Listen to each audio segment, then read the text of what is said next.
Il y a 95 millions d'années, la Patagonie n'était pas un désert. C'était une terre verdoyante, un royaume oublié où le temps lui-même semblait s'écouler plus lentement.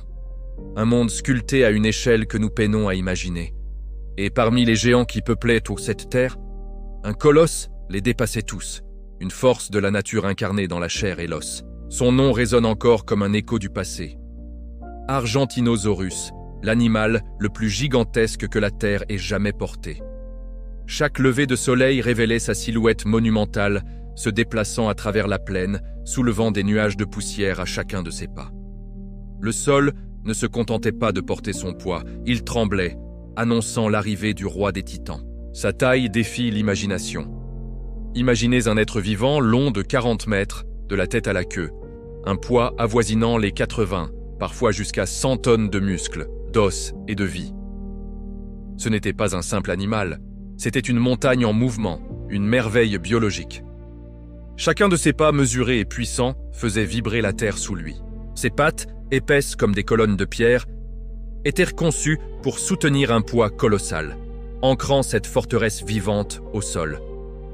Son corps massif et musclé était recouvert d'une peau épaisse, d'un gris bleuté légèrement rugueux, parsemé de plaques osseuses, des ostéodermes qui formaient une armure naturelle sur son dos. Son cou, une structure gigantesque formée de vertèbres longues et massives, s'élevait comme un pont vivant vers le ciel, lui permettant de brouter la cime des plus hauts arbres, là où aucun autre herbivore ne pouvait atteindre.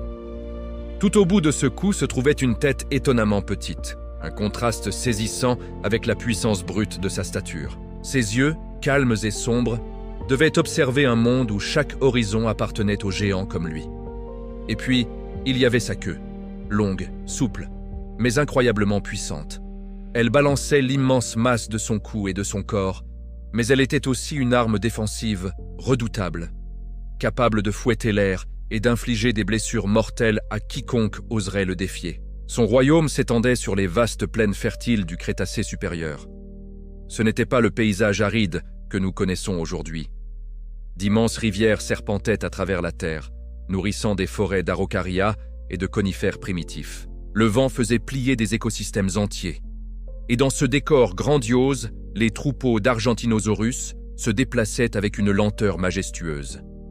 Ils étaient les architectes de ce paysage, leur simple passage créant des sentiers à travers la végétation dense. Mais même un tel colosse n'était pas seul.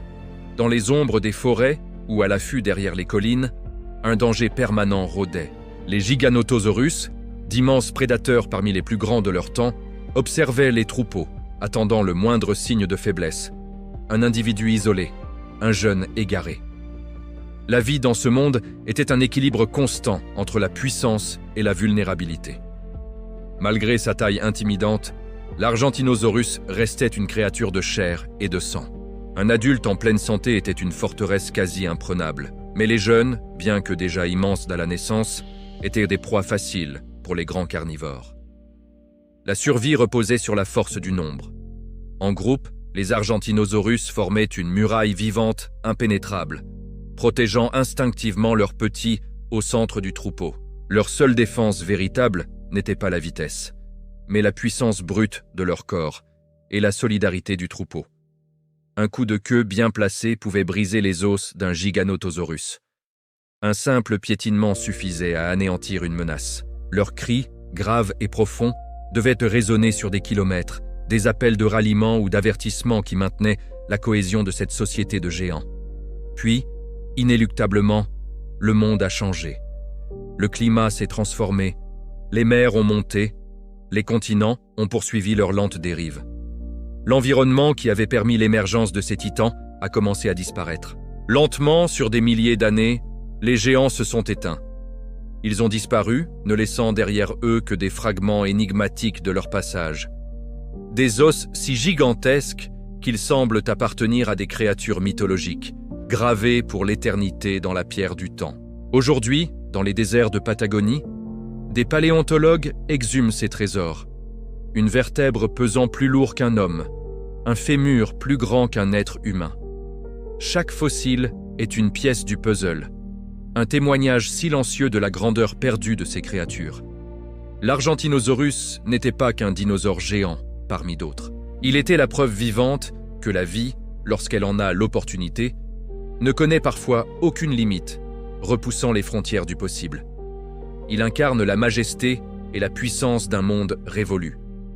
Et même aujourd'hui, 95 millions d'années après sa disparition, son ombre immense plane encore sur la Terre des géants, nous rappelant à quel point notre planète fut, un jour, véritablement spectaculaire. Merci d'avoir voyagé avec nous dans le temps. Si cette histoire vous a fasciné, abonnez-vous pour explorer les autres géants oubliés du passé. À très bientôt pour une nouvelle aventure.